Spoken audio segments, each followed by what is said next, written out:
예. 예. 그러니까 지금 이제 어쨌든 중요한 포인트는 대선에서 3자 구도에서 이준석 후보의 비율이 상당히 나오고 어제 오늘 또 입장을 바꾸긴 했지만 홍준표 국민의힘 후보 같은 경우에는 빅텐트 그리고 단일화를 한다면 이준석하고 해야지 한덕수가 웬 말이냐. 물론 그런 얘기를 했다가 오늘은 또 입장을 바꿨습니다. 예, 한덕수 후보하고도 단일화할 수 있다. 뭐 이런 얘기를 하는데 지금 사실 보수 정치권의 가장 큰 이슈가 빅텐트론입니다. 단일화 이슈인데요. 무소속 출마를 결행하시는데 어떻게 이 단일화 이슈에 대해서는 좀 어떻게 보세요? 그러니까 제3지대의 역할을 우선 하기 위해 활동을 하는 것이 필요하다라는 생각이 좀 들거든요. 네. 제3지대의 역할이라는 것은 정치가 나아가야 될 방향성을 제시하는 거라고 생각을 해요. 그 부분에 대해서 아마도 지금 제3지대에 있는 후보들에게 관심을 기울이실 거고 기대를 하실 거예요. 왜냐, 기존의 양당 정치 같은 경우, 그러니까 거대 정당인 경우에는 대부분 좀 하루살이로 하는 경우가 많다. 네. 왜냐하면 엘리트 정치인들이 그냥 본인들이 살기 위해 권력을 계속 쟁취하기 위한 정치만 하지 않았나. 근데 어찌 보면 3지대에 있는 사람은 좀 더 이상적인 진짜 국민과 가까운 어떠한 정치적인 이슈를 이야기하지 않습니까? 그래서 그러한 부분에 대한 중도 표심을 얻기 위해 자꾸 단일화 이제 이야기를 하게 되는데 그 단일화의 상대, 제3지대의 상대가 이준석 후보라는 것은 참 가슴 아픈 일이라고 저는 생각을 해요. 그래서 제가 아마 무소속으로 출마하는데 그리고 저희 같이 하는 우리 세력들이 진짜 개혁이 무엇인지 좀 보여주자. 네. 우리가 깃발을 들자라는 결단을 내리게 된 것일 겁니다. 네. 물론 제가 많은 고심을 했습니다만 네.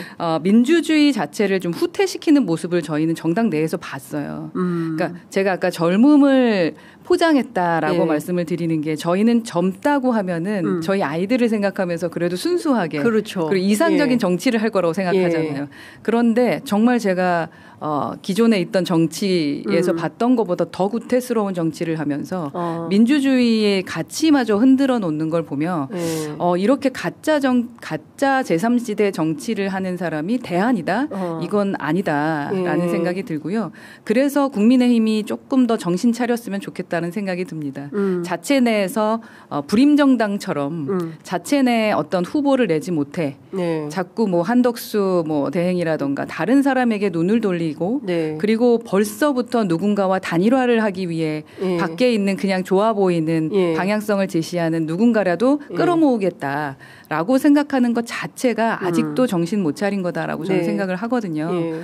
그래서 우선 본인들끼리의 그 희망을, 그러니까 어떻게 국민들에게 희망을 보여줄지 사실은 후보를 내지 말아야 될 정당이잖아요. 그렇죠. 대선 후보 내지 말아야 될 정당에서 그럼에도 불구하고 우리가 책임을 다하겠다라고 하면서 후보를 냈다면 자체 내에서 어떻게 해결하고 자체 내에서 어떠한 미래 비전을 주면서 우리는 이렇게 반성해서 앞으로는 바뀌어나가겠습니다를 해야 되는데 저 사람과 함께 하겠습니다. 그러니까요.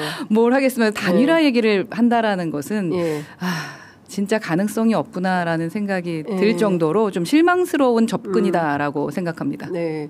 그러니까 지금 여쭤볼 게 굉장히 많은데 일단 무소속으로 출마 선언을 이제 오늘 오후 2시에 하시게 되는데요. 어떻게 되는 겁니까? 이준석 저격수가 되시는 겁니까? 대선 출마 사실은 쉬운 결정은 아니셨을 거예요. 그렇죠. 이준석만의 저격수라기보다는 제3지대, 그러니까 제가 말씀드리는 제3지대에서 정치를 하는 사람들이 어떠한 정치를 하는지를 제대로 보여줘야 된다. 그리고 그러한 제3지대의 대표 주자가 제가 되겠다라는 말씀입니다. 제가 진짜 개혁을 얘기하는 정치인이다.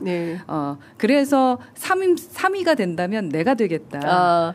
그 안에서 이준석을 이기겠다라는 말씀. 으로 좀 들어주셨으면 좋겠고 저희의 목소리를 좀 내야 되는 거니까요. 저희가 왜 모든 것을 버리고 개혁신당이라는 곳에 와서 창당을 했었는지에 대한 그 목소리를 들려드리는 것이 정상이다라는 생각 때문에 온 거고 또 이 무소속을 결정을 했던 거는 또 다른 길이 없기 때문이죠. 제가 양당으로 가지 않으면 이준석 후보와 함께 해야 되는 건데 도저히 저는 같이 할 수가 없다라는.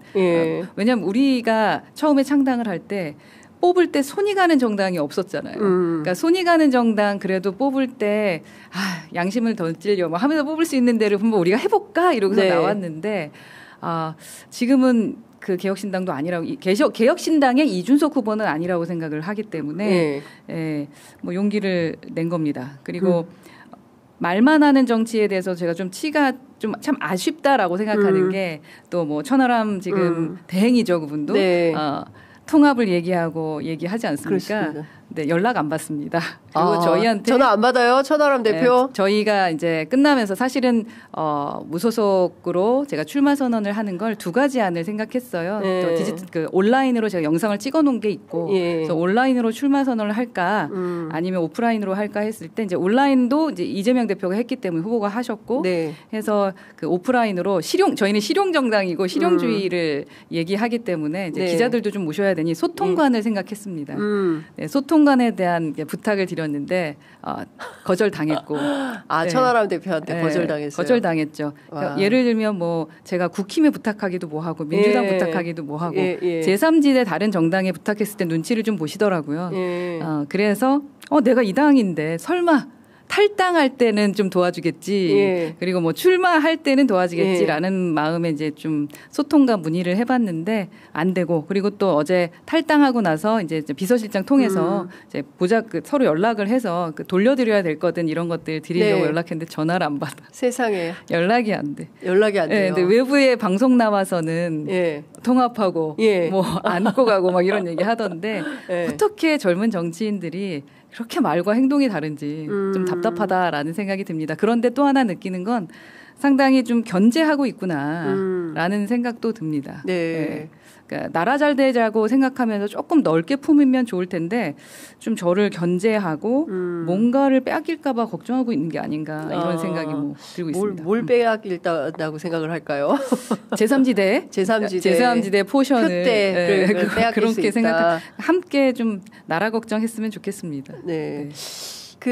지금 개혁신당이요. 보면 대표님도 무소속으로 출마하시고 또 양향자 의원은 민주당에서 와가지고 또 국민의힘으로 가서 거기서 또 대선 후보 출마를 했어요. 물론 이제 컷오프 탈락을 하긴 했습니다만. 지금 보면 사실 이준석 의원과 천하람 의원 이렇게 젊은 분들 이외에는 다 지금 해체되는 분위기 아닌가라는 생각이 좀 드는데, 이 공당으로서의 어떤 역할과 이런 게 지금 여전히 개혁신당이 남아있다고 보십니까? 아니면 어떻다고 보십니까? 그리고 대선이 끝나면 소위 얘기하는 범보수 연합으로 통합해서 다 흡수될 가능성이 높다고 보십니까? 제가 어제 탈당 선언에도 말씀드렸지만 개혁신당은 이미 공당이 아닙니다. 공당이 아님을 제가 선언할 수 있을 것 같아요. 이제 이미 사당이고 함께 일하는 분들도 사실 지금 일은 하고 있지만 또 저에게 불만 토로를 하는 분들도 계시기 때문에 이미 사당화된 걸 스스로가 인정하고 저는 그랬어요. 이준석 당이다. 하지만 앞으로는 이준석만을 위한 당이 돼서는 안 된다라는 것으로 제가 당대표를 했던 것이 불만이 많았던 것 같고요. 앞으로도 이준석 당이어야 된다. 라는 곳이기 때문에 이미 스스로 사당이라고 좀 공언한 거라고 저는 생각합니다. 그리고 뭐 범보수 연합이 뭉친다. 글쎄요, 그거는 좀 두고 봐야 될 것 같고 누가 깃발을 들어서 뭘 어떻게 모으겠다고 하는 건지 이 또한 그냥 말뿐인 것은 아닌지 그게 국힘에서 나온 말 아닐까요? 국힘에서 그래야 하니까 그 얘기를 그래야 하고 하니까 있죠. 하고 뭐 이 내부에서 많은 후보들이 나와서 뭘 진행하겠다고 하는데 제가 거대 정당에 있어봤고 또 하면서 느꼈던 점은 행동하지 않고 말만 하는 분들이 너무 많다. 오죽하면 제가 그리고 저희가 진짜 많은 고민을 했습니다. 이게 나오는 게 쉬운 일이었겠습니까? 그렇죠. 근데 우리라도 움직여야 된다. 라는 거였거든요. 움직여서 실행해보자. 그리고 국민들께 말씀드려보자. 라는 의미였는데요. 지금 범보수 이쪽을 도대체 어떻게 하려고 하는지 이제는 저한테 한번 와서 말씀을 해보시면 제가 고민해서 말씀을 드리겠다. 국민의힘 쪽에서는 대표님한테 뭐 단일화하자, 뭐 함께하자 이런 제안은 없습니까?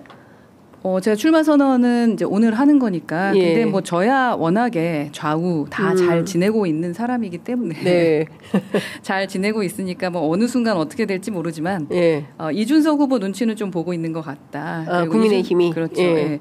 그러니까 이준석 후보를 걱정해서 제 눈치를 보는 사람도 있고 예. 제 눈치를 봐서 이준석 후보에게 또 눈치를 보는 사람들도 있고 네. 좀 같이 하긴 좀 어렵지 않나? 이런 생각을 하시기 때문에 이준석과 허은하가 네. 그래서 이게 이 싸움이 특정 후보를 제가 뭐 이기기 위해서 이 싸움을 하는 것은 아니다라는 좀 말씀을 드렸고 여튼 대한민국을 좀 대설계 좀 해보고 싶고 또 제가 생각하는 어떤 진짜 개혁 정치와 대한민국의 미래를 위한 지금 이러다가는 정말 대한민국이 사라질 수도 있다. 저희가 이제 인구 소멸을 키워드로 보고 있거든요. 네. 사라질 수도 있다라는 이 관점에서 이걸 같이 생각하는 사람이 있다면 뭐 누구와도 대화할 생각은 있고요. 다들 좀 건드려 보고는 있습니다. 네.